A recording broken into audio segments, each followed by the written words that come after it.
this is a bit of a shit situation. So it's going along there at about 100 and the car begins to do this, lurch forward and back. You turn the key and it doesn't start. It doesn't start at all. It doesn't have the power or the wheel to start. One cylinder's just lost compression. Second day of January, start of the year, and car's blown up, but you know, poor thing.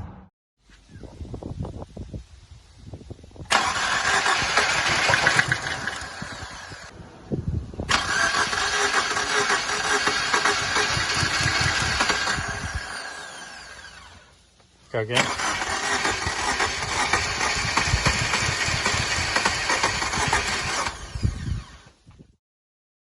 Alright, here we are with the car in its hopefully not final resting place. Now I did forget to record a bit, as I usually do, but started pulling the engine down. Finished pretty much this side. Everything that connects to the engine on this side is done. Intercooler's off, obviously. Of wiring stuff over here. So you may notice, or you may not, I'm taking a little bit more off this time. I do plan on stripping a bit more down just so I can clean up the engine bay, paint a few things and clean a few things, because while we're doing this tear down, we've got more time on our hands. May as well do the extra mile. So the plan is obviously strip everything out just to get the engine out for now. Then I can put the engine on a stand, take it over there and begin taking the heads off, seeing how the short block is. And then well, we go from there. If the short block is broken, okay, pistons are damaged or whatnot, then we really have to decide what we want to do, because these engines are pretty expensive. If it's not, then it's just a simple rebuild. Well, not simple, valve job, which is more than I've ever done, but yeah, we'll get through it. Current plan is, oh, my vision, maybe want to paint the intake manifold, paint these valve covers. I'm thinking about maybe a clear timing cover, or maybe just the side one's clear and turn them on regular black. I want to obviously clean up the engine bay underneath so there's no dirty spots like that throughout the whole thing. Little bits like this, I snapped that bolt ages ago, clean that up, fix that up, clean things like that up, just tidy up the wiring a little bit, tidy up this oil pressure gauge I've got, things like that. Maybe get a aluminium radiator, that would look pretty nice. Whole lot of tidying, whole lot of painting, make it look OEM plus, really. That's the current vision, if the short block isn't broken. But I'll continue tearing this apart and yeah, we'll see how it goes.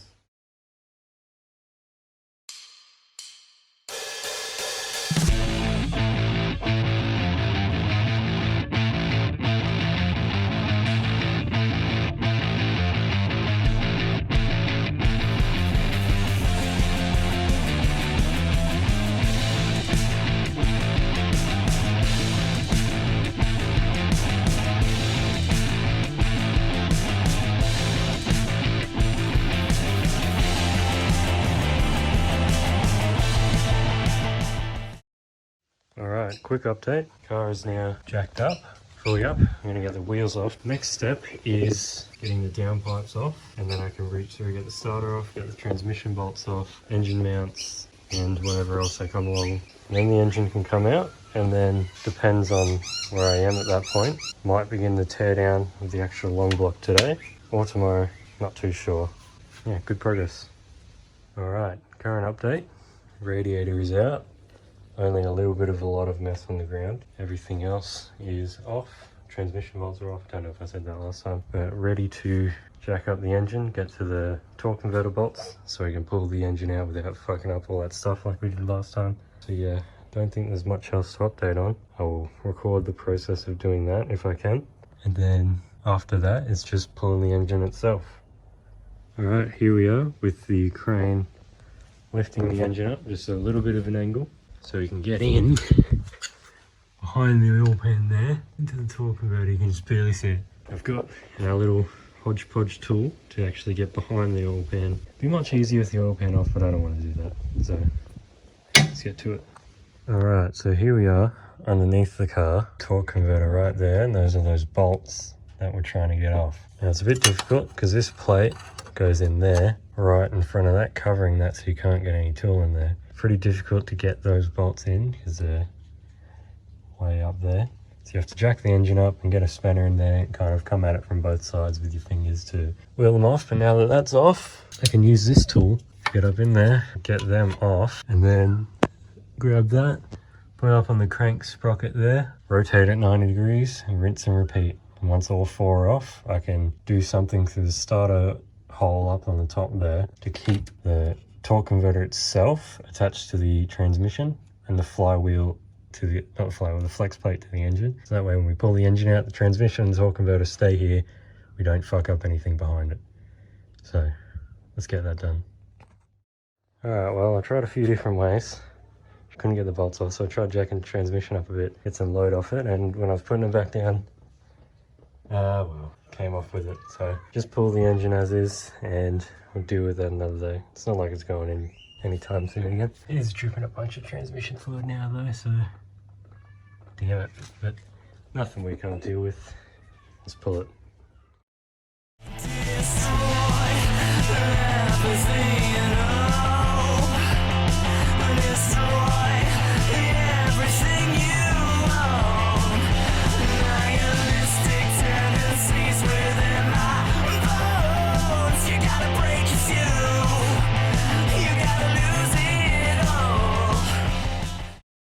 Alright, here's the motor.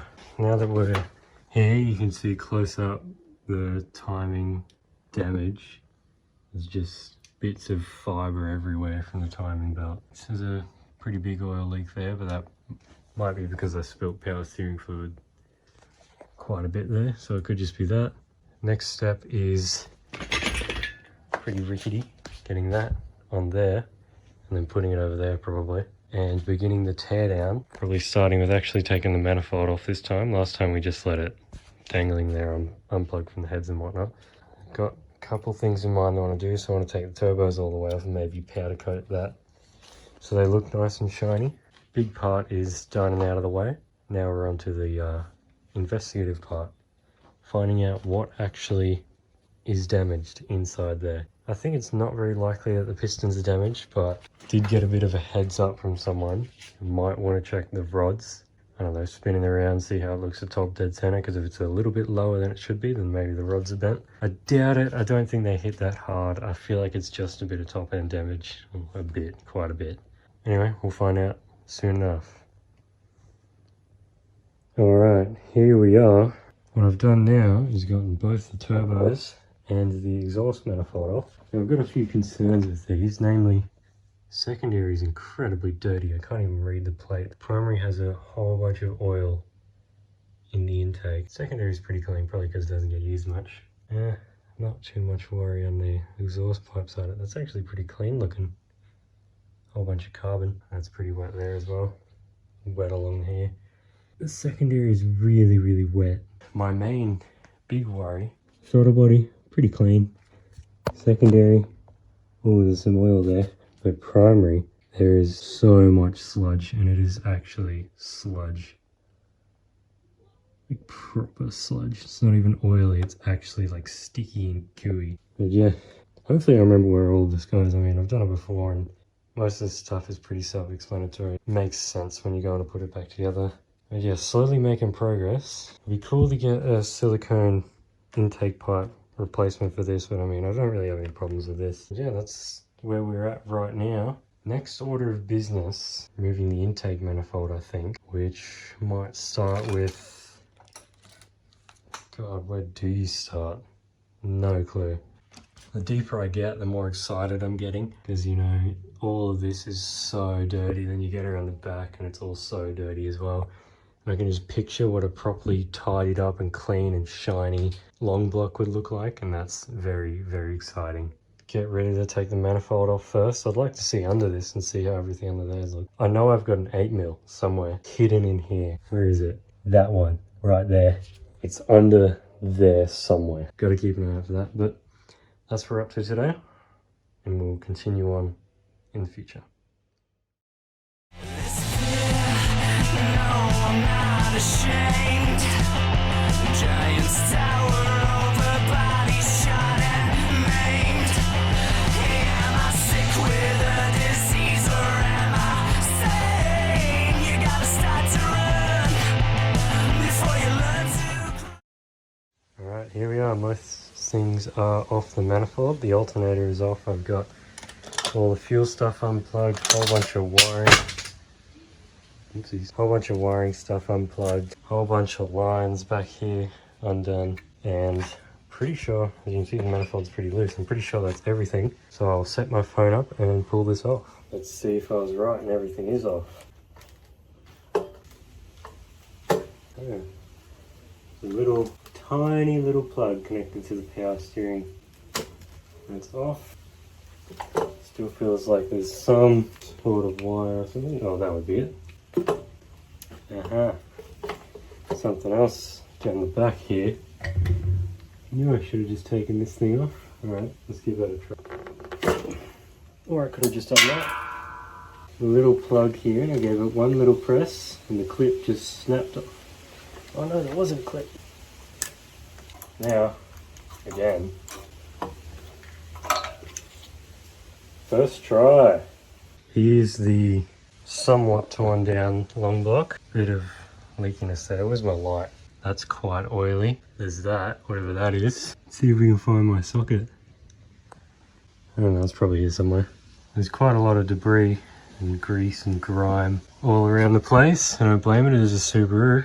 A lot of this might be from when I spilt it just earlier, any current wetness, but there's obviously a bit of a build-up along here. Not quite sure where it could be from. Some leaves here, don't know how they got there.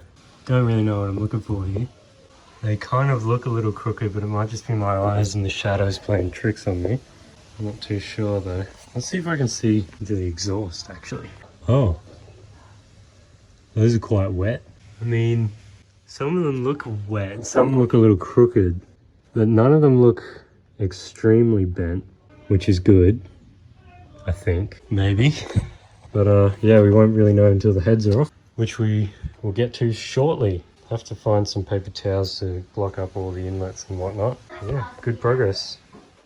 Alright, new day. So today I'm going to get this head off, maybe try and get the other one off. So starters, need to get these off. I always forget what these are called. I want to call them the distributor caps, but that's not what they are. Yeah, anyway, get those off, valve cover off, take these off, cams out, then we can take the head off. I believe there shouldn't be anything else connected to the head, so you can just rip it straight off. Yeah, everything should... Oh, who's clipped? Oh, I've lost it again. Yeah, head's off today, and we're actually going to see what these pistons look like. Now, this was the side that didn't jump timing, or at least not as much. So I'm not expecting to see much here. I'm expecting to see some more damage on that side, but you know, looking at the valves yesterday, I'm not really sure how much I'll see. So it might just be a small, tiny crack or bend in the valves that's conking compression, but we'll see. Let's take it off.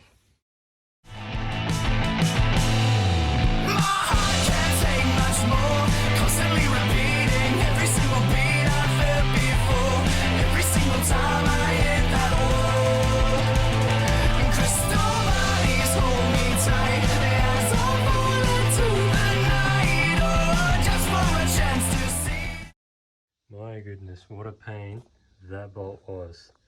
Rounded it off on the very first try. 10s wouldn't fit on it, 9 wouldn't fit on it, so I had to get a 3/8 spinner, bash it on with that, and I put the 10 on the end of that 3/8 and pry it off. It was put on there with so much force. I don't know how or why I did that, but that's going straight in the bin, I can tell you that much.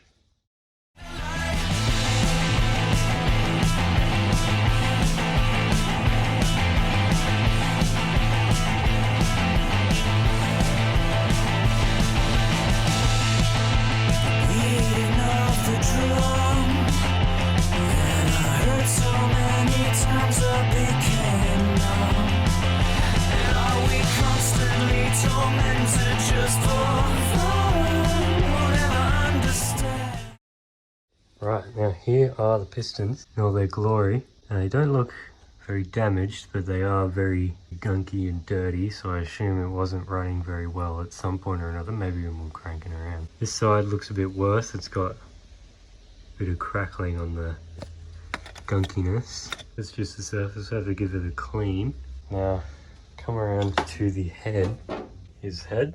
Valve springs don't look too bad. If I flip it over, here we are flipped over, and the valves themselves, those actually look a bit worse. They don't look to be too out, as in bent or anything. At least not to a noticeable extent. But again, this is a side that was suspected to not be damaged as much. So it's kind of expected that it won't be... Does that mean these are 208 heads?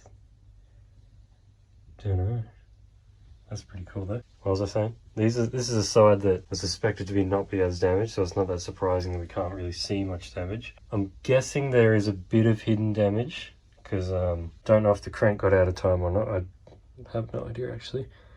But if it did, then if we're all going to save this motor, then while we're in doing the other side, may as well do the valves on this side, you know, just to clean it up, get it all nice and better. So back over here to this half of an engine. Head gas go off now. Again, bit orange in there. Doesn't look too bad though. Again, I'm not a professional though, so I don't really know what I'm looking for. Time to first get that corn out somehow, and then flip it around and get that side off. All right, here we are all rotated. It's actually at a much better angle, being nearly horizontal. Had to take it a bit slow to let some oil drain out of here and some coolant fall out of the other side, but let's get to it, I guess.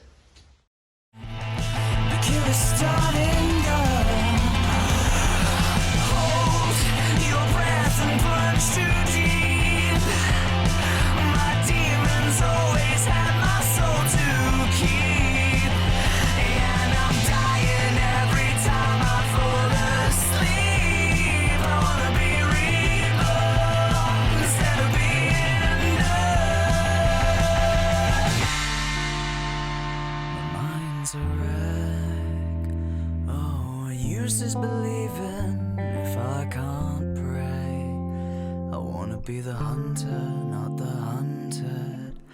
I wanna live one more day.